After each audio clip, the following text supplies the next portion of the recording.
This is episode 1118. So it's really around how do we make the right investments to drive our growth? Now, the hard thing for a company that was decelerating for a while and people were wondering whether we had a future, when you turn it around, you start improving. Everybody wants you to make sure that you're not just growing for the sake of it, and it's not growth at all costs, but rather you're building a really durable business model. And for a SaaS business, that means that you have to be very specific about where investments are being made and what the returns are, and navigating what I call growth with leverage. And so we're improving our growth. We've done that for the last 3 quarters that I've been here and been managing to that growth as well. But it's a hard one for managers to understand how to start to manage P&L, because I had an interaction and a discussion with one of the sales leaders, and they said, I don't understand, we're overperforming. Why do I have to correspond to a lower percentage as is measured in expense versus revenue? I said, because we should be showing scale. We should be showing a return. And those trade-offs are ones which are hard to make, because usually people go to one side or the other. It's either growth or profitability. And I tell them it has to be both. We have to grow profitably.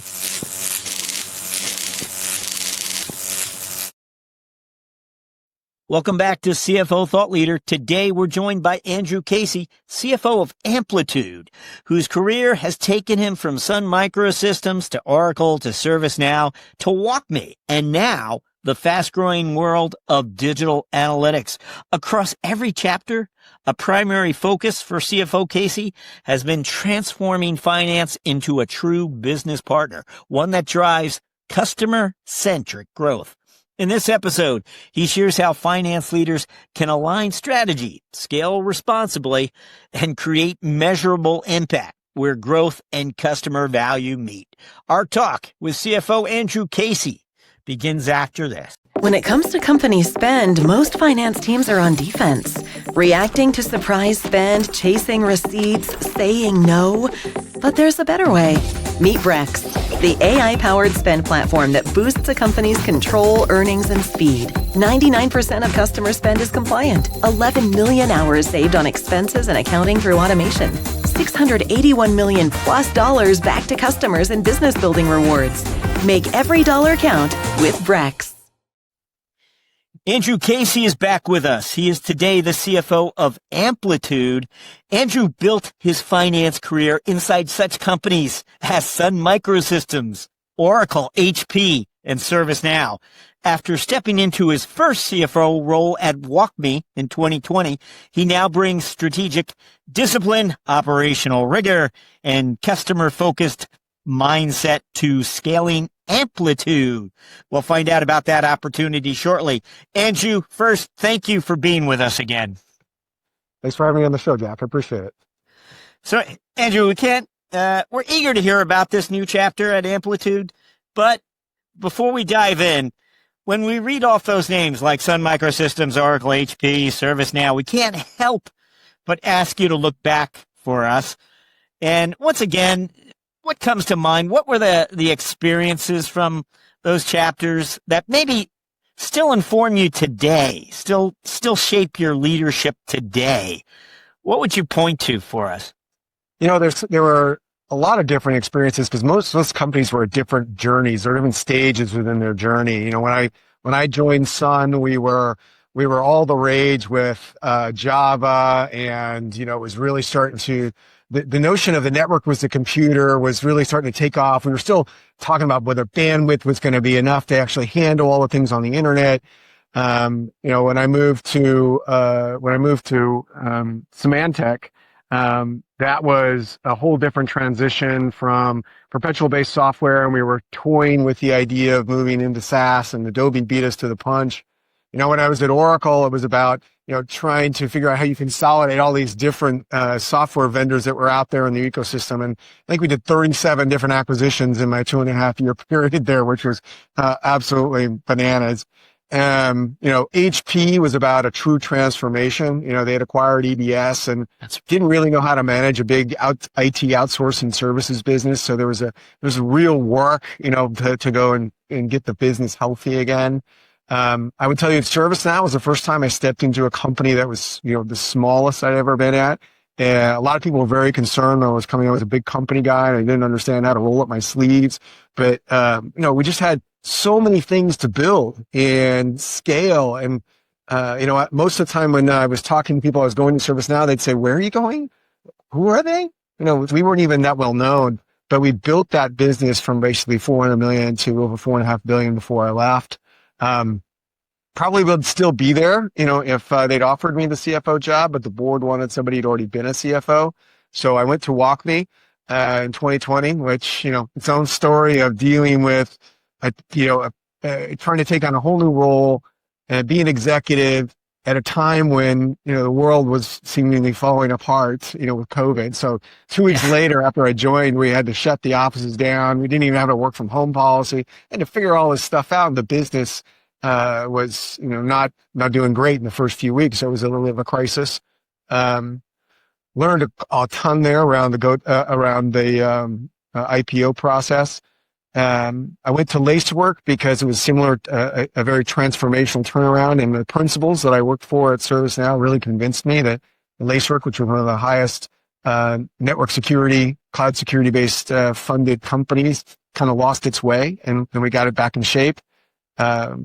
We got it back in shape such that we sold it to Fortinet. And, then that was a whole new experience of how you actually get I was usually on the side of the purchase buying somebody. This was the first time that, I was involved in, being the acquired and learned a lot about, how you should treat employees, which are usually one of the biggest assets that comes from an acquisition in a software business, how best to treat employees in that transition.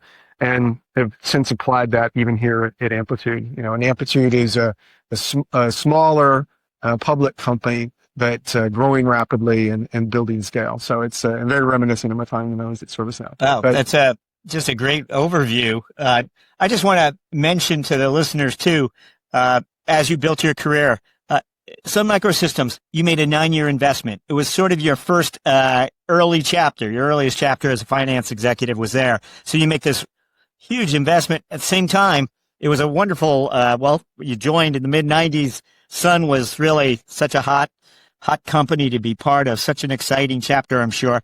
But you invested 4 years at Symantec, and at HP it was another 3 roughly, and ServiceNow nearly 6 years. So you invested years all along the way. Each of these stops, you're really investing your time there. Where do you emerge as a leader, though? When you suddenly got people, you become the go-to, or you become it's on Andrew's plate. When did you feel like you emerged?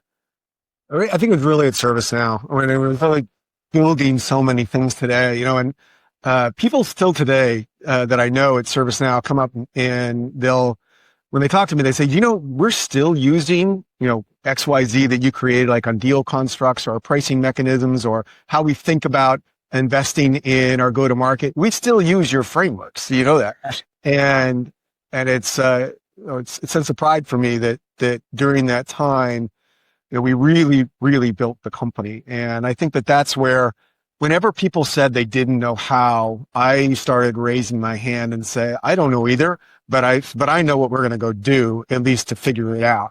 And then we're going to adjust as we go. So I think it was the first times probably where there's plenty of other projects at the other companies I was working on, but that was the time I really felt that, as you say, the gaze moved towards me to say, well, Andrew will lead us through. Andrew will do it, and really felt that I was pulling that along. And I had some great mentors and people that we worked with, like Mike Scarpelli, David Schneider, Frank Slootman, that really helped set the frameworks for us to make the right decisions. And sometimes, you make mistakes, but you learn from those quickly and adjust. So I'd say, my time at ServiceNow was really quite transformative for me as an executive. And we know titles aren't always are somewhat of a generalization. At the same time, it just looks like such a traditional. It looks amazing on paper. He was a senior director of finance at Symantec. He becomes a VP of finance at HP. He become a senior vice president of finance at ServiceNow. So there's this natural progression that looks wonderful on paper. We know resumes are always generalizations, but at the same time, it just makes so much sense.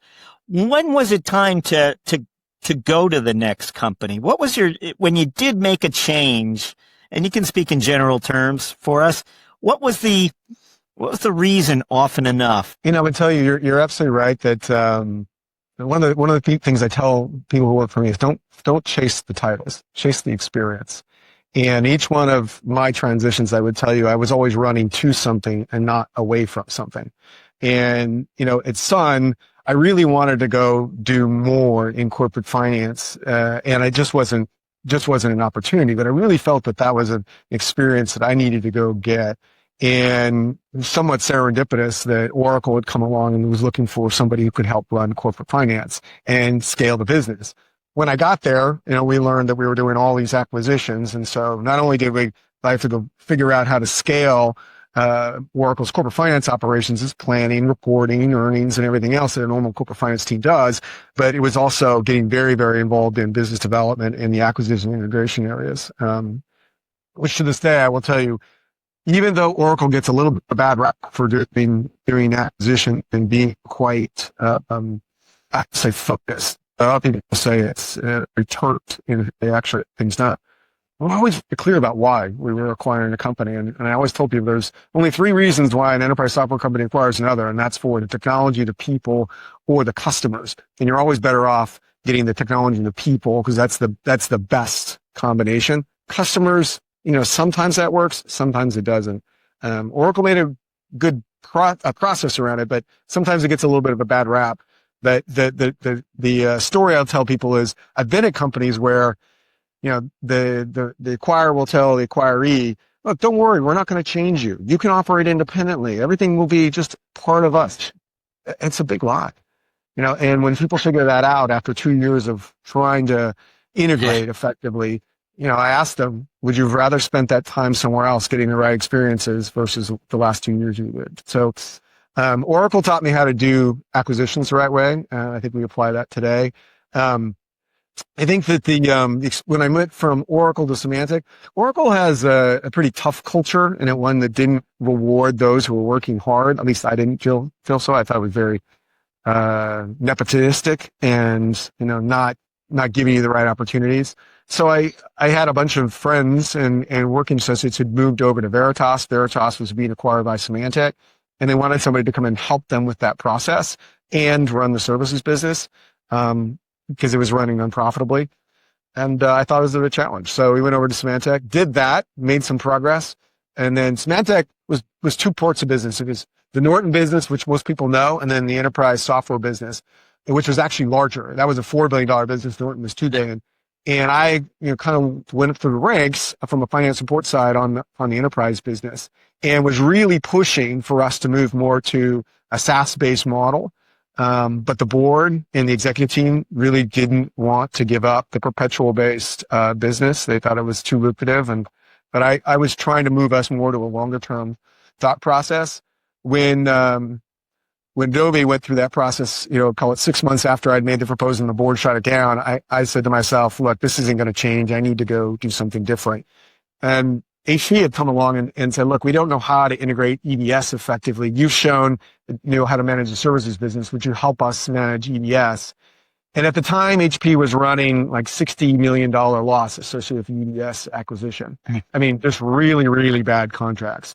And for 6 months, Dennis Stolke, one of the principals there, and I helped renegotiate and remediate those contracts and got the services business back in shape such that it was, packaged up and sold to CSC at one point.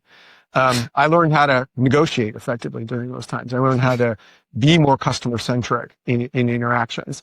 And that led me over to ServiceNow, which, where I was really tasked with building and supporting the go-to-market infrastructure. How do we get more scale out of the investments we made? And I should tell people, look, despite being a $400 million business, we didn't have a functioning comp plan. We didn't have a go-to-market strategy. We had no partner ecosystem. All these things we had to go build. And they were all on a list, that we kind of, Dave Schneider and I made, and just slowly but surely executed against that list and built scale within the business. Like I said, I had a lot of affection for the business we built at ServiceNow. I learned a ton.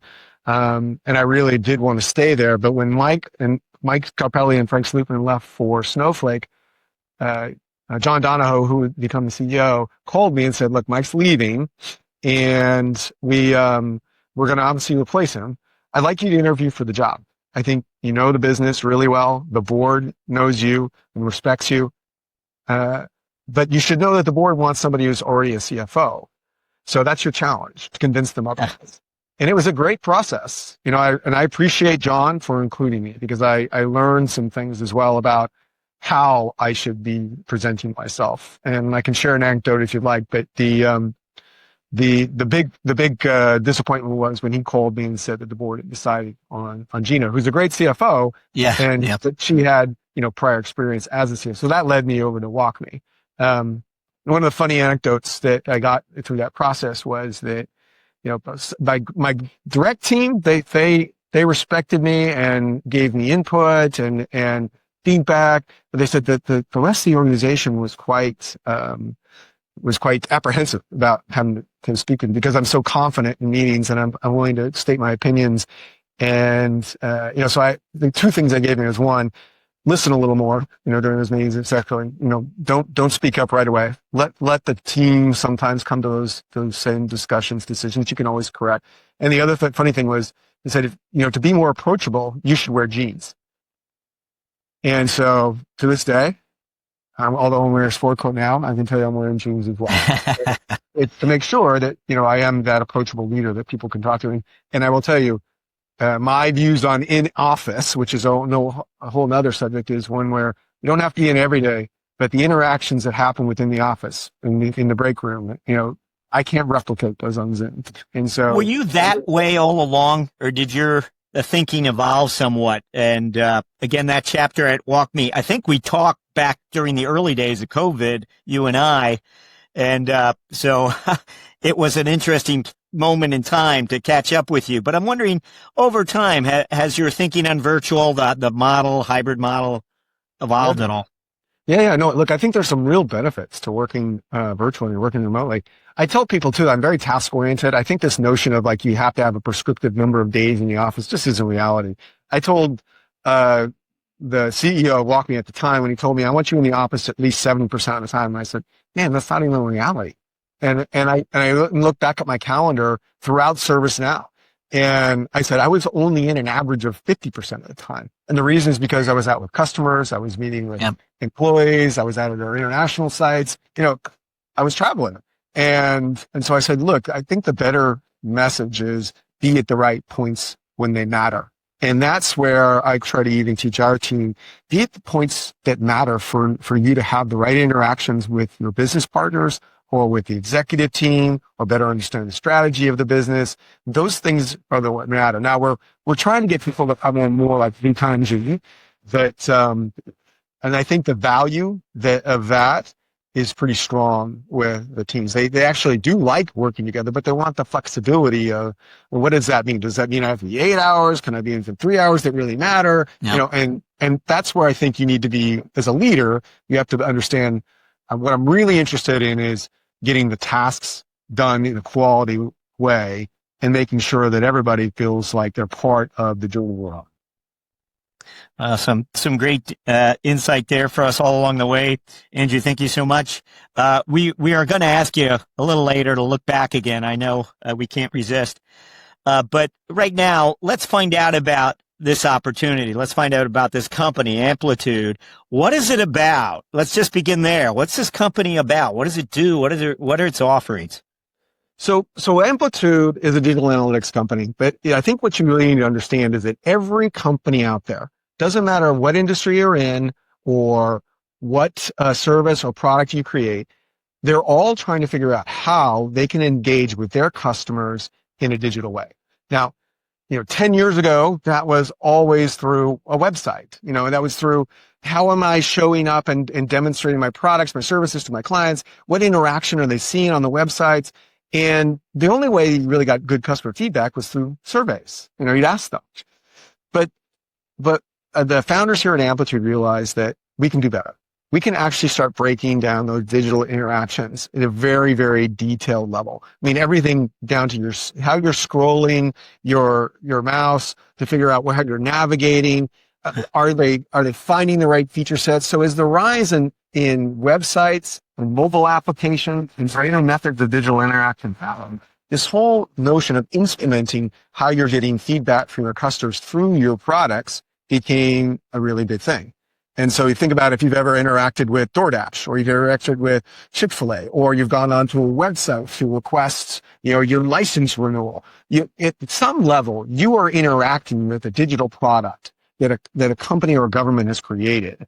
And they're trying to make sure that experience is good, because if that experience is good, they can deliver the service in the most effective and efficient way.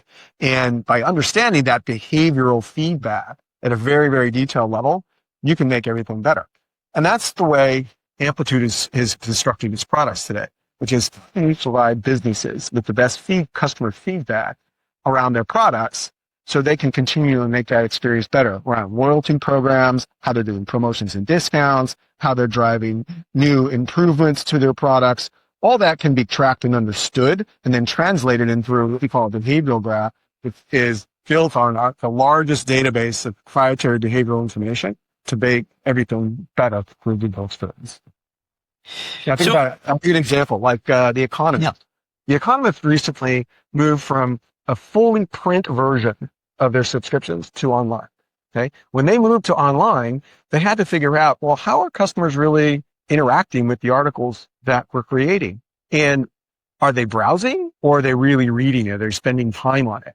That then influence, what types of articles they're going to curate, because their readers will have more time spent in the site and on the articles that are most interesting. Equally, it allows them to understand how best they want to build out their subscription model. Those that have large amounts of content versus lower amounts of content. And it also then reinforced how they were doing their advertising. Advertisers now look at the content and the ones that are having the greatest impact, and those will have higher rates for advertising versus lower rates. So it completely transformed their business by their digital instrumentation from moving from print to subscription. Just related to the changing needs of digital product teams, how has Amplitude had to, modify its offerings or even its business model along the way? I mean, is it doing it differently? And I know you arrived roughly in 24. Maybe it's a year. I'm not sure. But, what's changing? Almost to the date. Yeah. Excellent. So a couple things. One, before I arrived, the founders and our president, Thomas Hansen, runs all the go-to-market. We realized that there was all these other companies that had created products surrounding analytics, this basic product and customer behavioral feedback mechanism. There was Full Story, there's Optimizely, there's Pendo, there's all these other companies that are doing this level of service, and they're giving kind of, I'll say, adjunct services around the analytics. And what our founders realized is really this is just additional feature sets that should be built around analytics into a larger product offering. And so the year and a half before I joined, they started on this process. And when I joined and we started talking about our planning process and go to market, increasingly I was learning that we're moving more into not just a company with multiple products, moving more into a platform. And a platform is defined by when you have a number of products that work better together. So when customers buy analytics, they'll buy multiple of these other products to try to make them work better. And our realization was we should be incorporating the same capabilities into a product offering so that customers don't have to do a lot of work on integration or data manipulation or learn different applications. There's not a lot of data transfer, or there's not a big requirement on data science and gathering information. All this are impediments to enterprises doing better and better at offering their services. So we started bringing all those things together and integrating them very, very well, such that the sum of the parts, we have a notion here at Amplitude that says 1 + 1 doesn't equal 2, it equals 11. Because the notion is when you bring those things together, customers get a tremendous amount of value about working all those different modules together. And they're both contextual around how you see the interaction. So we call it session replays is a capability that's out there. And it's something we've incorporated into our platform. And it allows customers to actually see the actual interaction that customers do within the site. So if you see that somebody's having problems or clicking on a specific area, you can make corrections to that. That may not be what you would then do. and this is great area to AI, it's also drive the ability to drive great summarization of all this information and make recommendations on the fly. So let's say that you had a promotion you were running and you had a banner on your website that said 20% off for the Labor Day special, and you forgot to put the link to the coupon code associated with that promotion. So people are clicking on it, but they're not getting a coupon code. And that's actually resulting in your checkouts not happening the way you thought they would. Well, it's because people don't have the code. They're not going to buy if they were instructed to get an additional discount, but they're not going to get it. So believe it or not, this happens all the time. And that type of instrumentation and interactions with customers is where businesses want to make sure they're very efficient from that digital interaction. So in any event, you discover that through use of Amplitude. You make the corrections. Now with an agent, you can do them, frankly, quite rapidly and make the changes on the fly. So we recognize that all these products actually work better together.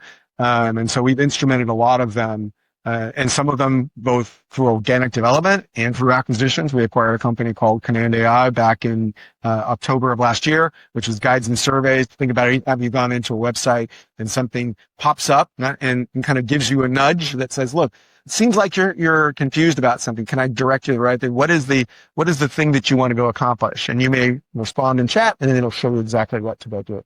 And what I'm not talking about is those annoying pop-ups that come up through advertising and other. This is down to the behavioral understanding of how you personally are interacting with the site, and it's giving you constructive feedback on how to get to the outcome you want. So those types of things are what we did. We built together, not just the accumulation of a lot of different products. We built together what we believe is a very powerful platform that addresses classic product enhancements that we were talking about earlier. We're increasingly moving into spaces where marketing is being understood in the digital interactions, and those campaigns, those dollars, those promotion discounts, you want to understand, are they effective? And if they're not, you make adjustments. And so marketing is an increasing area we're moving into. And I would tell you that the last part of that definition around platform is not just that the products work better together, it's that increasingly people are innovating on their platforms. So we see a lot that's happening right now that we never intended, where customers and partners are starting to develop on the platform and creating whole new workflows associated with healthcare interactions, or how they're understanding the workflow that's required. So we have a customer in Toledo, Ohio, that actually automated their emergency room process through Amplitude, so that they're better scheduling and getting insurance information, everything through the visit and stuff, so they'd be more efficient than the user. Never a use case we had thought of. I want to ask this a question this way.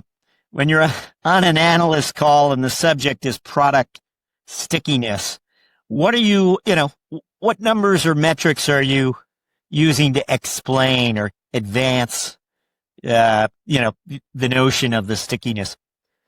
So one of the things when we were educating analysts on the power of our platform, we started breaking down our gross retention rates between those that were on the single product analytics versus those that were on multiple products. And the gross retention rates are actually 10 points better when they're on the larger products. In fact, in many of our largest enterprise clients, our gross retention rates are approaching like 100%.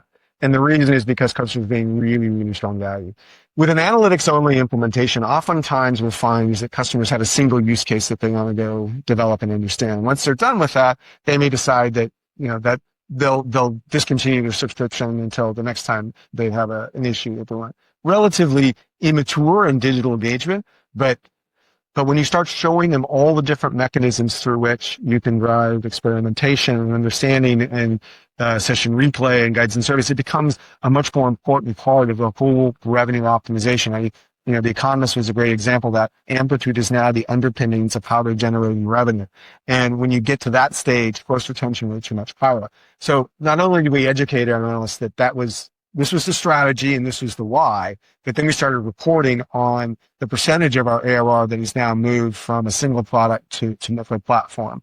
And as that percentage increases, we'll probably even augment that disclosure on it. It's not how many are on, call it 2 products, to how many are on 3 products and 4 products and 5 products, because that the power is one that also drives our growth, that cross-sell opportunity has been quite dramatic, and it's some of the biggest influences of our growth over the last year.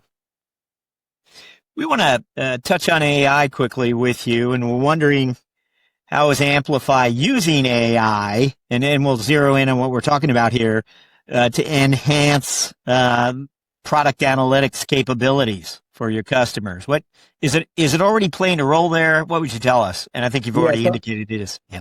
I would tell you Amplitude is built on, strong machine learning, AI infrastructure. That's the underpinnings of a kind of our secret sauce on the data, the behavioral information. But we introduced, about 2 months ago, that we're going to include, agents, AI agents within the platform. And that's going to be included in everything that we do. And really where I think that customers will get the greatest value associated with AI is through optimization of workflow. So many customers for us today, they develop charts and queries and they get insights back from those interactions that happen. But what they really want is a method for automating some of those tasks. So I don't want a data science requirement to actually go create a chart with an Amplitude that gives me the data set. I want the agent to help the business unit to create those charts, those queries, those processes, and make recommendations that they can take action on. And at some point, when customers get comfortable enough, allowing an autonomous interaction. So if they're seeing, call it heat map issues where customers are clicking on the wrong spaces, making corrections on the fly based upon a set of parameters. And so what we're doing right now, the first steps are better enabling customer workflows so that they can then go drive greater and greater optimizations. Experimentation is a great example of that. Before, you might have, I want to see if my blue banner has a better reaction than the red banner, and that's an experiment. That's an A/B test that someone may do on the website. Well, now you can do thousands of them on a continuous basis using an agent, and then the agent can summarize that information and give you a host of different areas. And it may be that's still human interaction where they're making decisions on what changes are to be made based on the feedback, or there might be a section where you're driving greater and greater personalization where the agent's actually making those changes to drive the greatest service delivery for you in particular.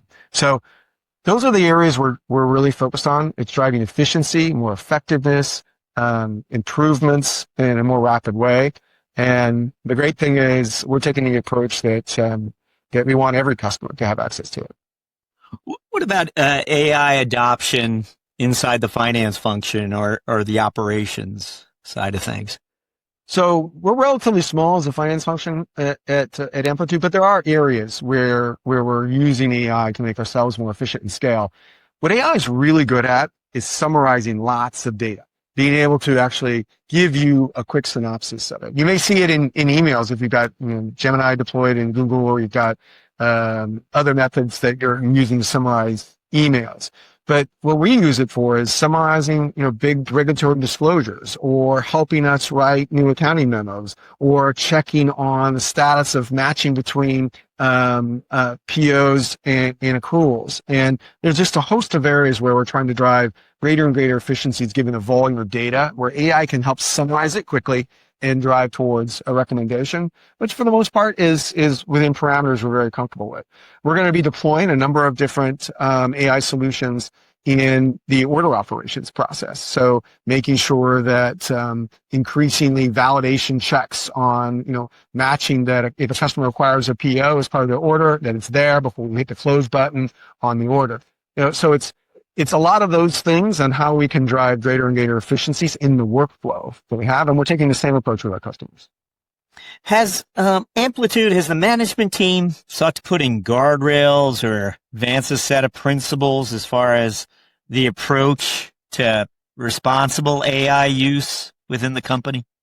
Sure, and we're trying to create a culture where that AI is less feared, because there is fear from AI from a number of aspects. Is you're suggesting that you're going to disclose or have information that's not appropriate in the models themselves, but also it's making sure that people understand that this is just another technology with which we're going to drive greater efficiencies. And, maybe before you were doing things manually, this is a way of actually driving greater efficiencies.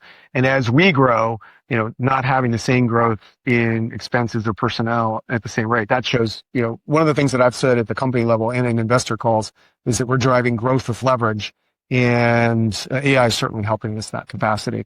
But the first step for us is creating a culture in the company that, we're not fearful of AI. We're embracing AI in the right ways and right use cases, all with the intended outcomes that we're driving the right services to our clients as well. It's very, and we make sure that we're very clear the information we're gathering at our private level is at a metadata level. Very often it's not, anything to do with PPI information. You've revealed to us this episode and the last one we recorded with you, your GDM focus, your go-to-market focus, has been matured over a decade. Such an emphasis on the customer.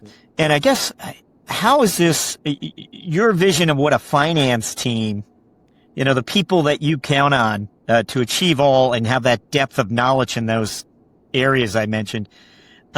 What does a finance team look like 3 years from now to you, given the AI discussion too? I mean, it seems like some of these old models just don't apply in terms of hiring and who the people you need and how you partner.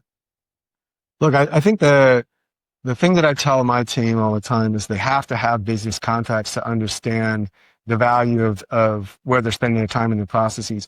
AI is going to increasingly help it automate basic processes. And I still don't think we're at a world where it'll be completely autonomous. I think there's always going to be a little bit of human interaction, but that human interaction starts to change. It starts to focus more on the business context, the why, and what's the expectation from that why. And go-to-market is a good example. We spend a lot of money on generating pipeline from various sources, from our marketing efforts, from our sales efforts, from our partner efforts. Well, AI may help to automate some of those basic interactions, but the reality is the allocations and the effectiveness that comes from that is still something that can be recommended. But the creativity and the interaction is still going to be something that's required from an employee basis. And I mean finance too. My finance team gets very involved in the planning process and in the inspection process. When we set a goal for ourselves, we're making progress on it. We invested about $1 million in a marketing event. What did that generate in opportunities? Was that a worthwhile investment to make? And yes, AI will drive greater efficiencies in the data collection and processes, but at the end of the day, we still have to have those interactions and trade-offs and get people aligned on the steps taken for the outputs we're expecting. Some great insight there for us. Thank you. We are up to what we like to refer to as our finance strategic moment. Again, you shared one of these with us last time. We're asking you just for one moment of insight that you've experienced along the way. We're looking for really a good story. You've already shared a few with us clearly, but what comes to mind when we ask for a finance strategic moment?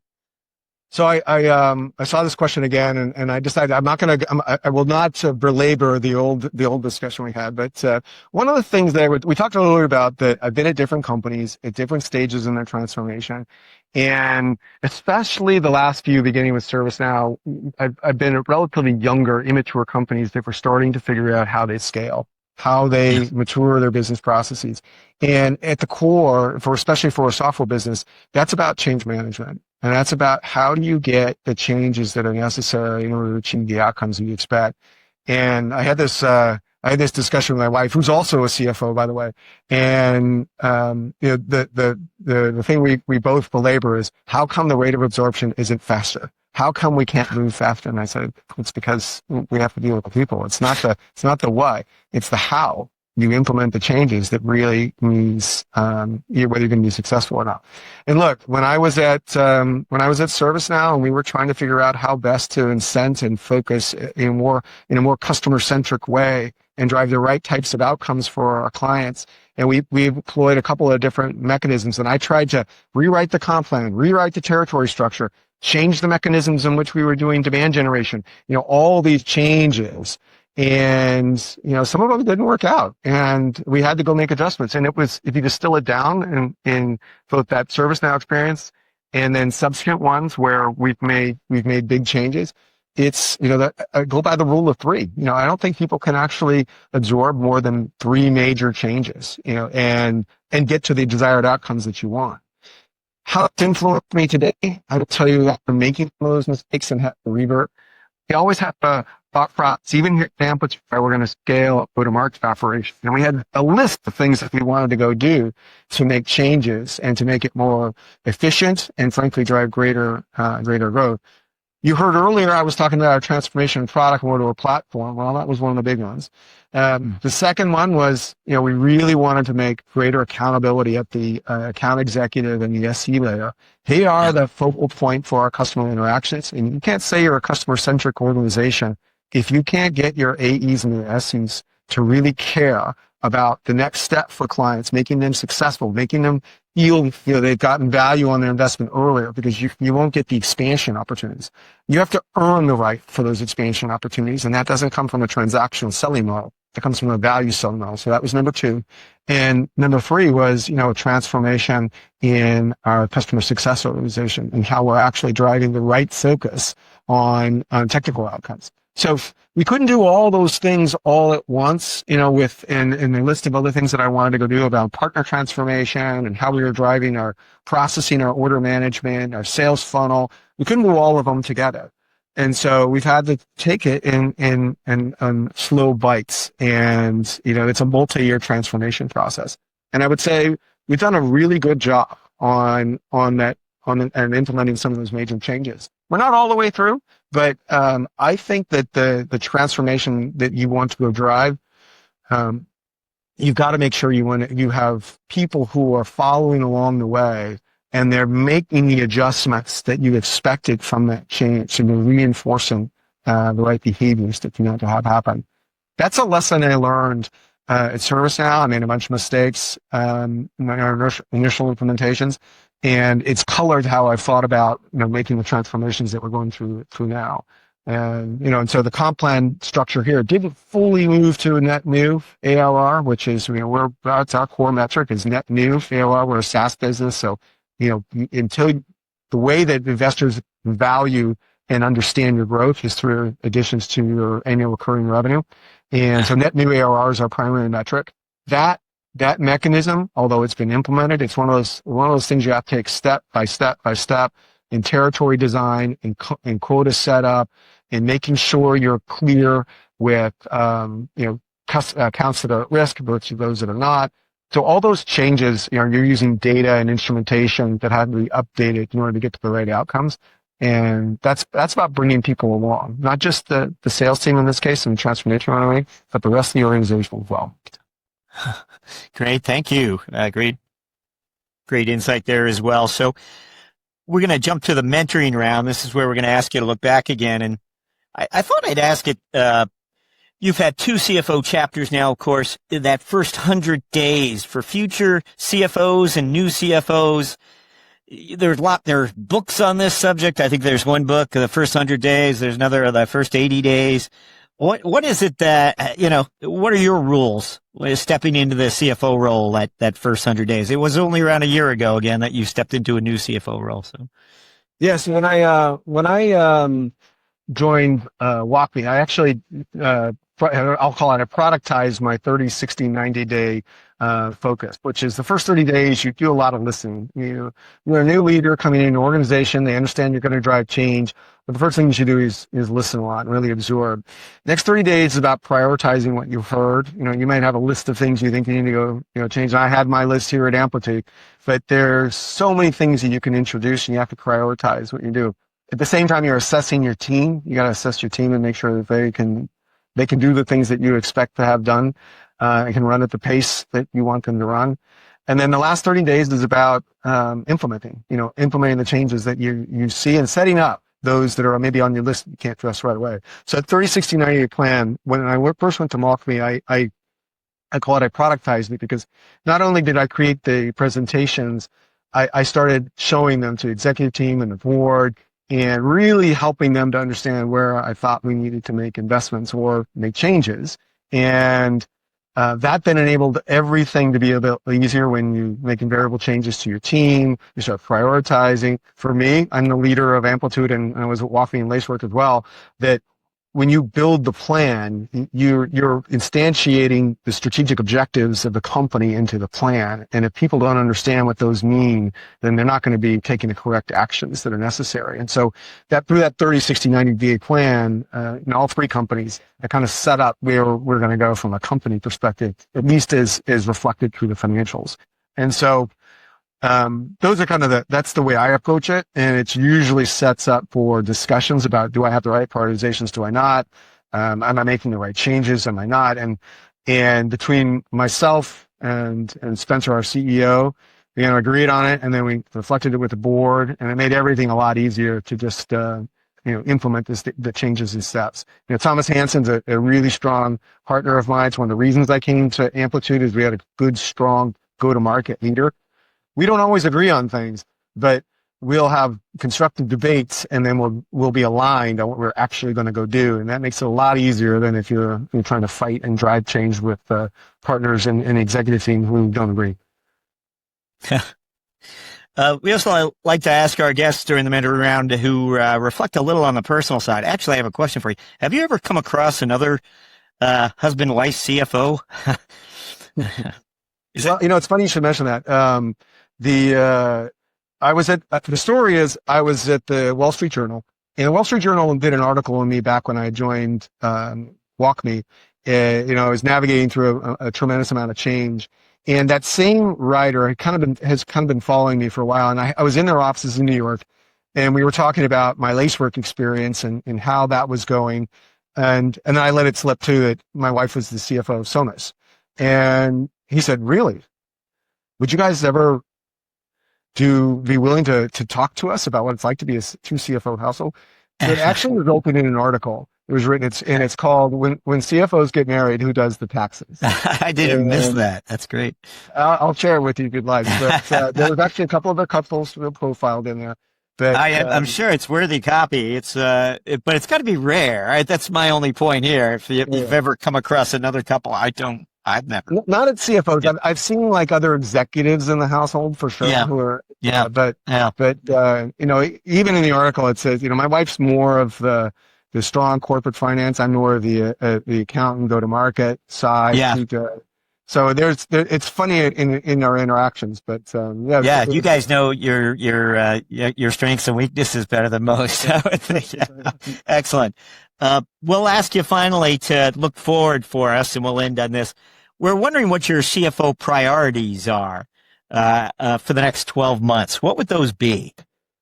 Really, it's helping the business continue to grow. Look, we have billion-dollar aspirations. We're $320 million in ARR today. We think we have a great opportunity in a market that's just really emerging in very traditional enterprises.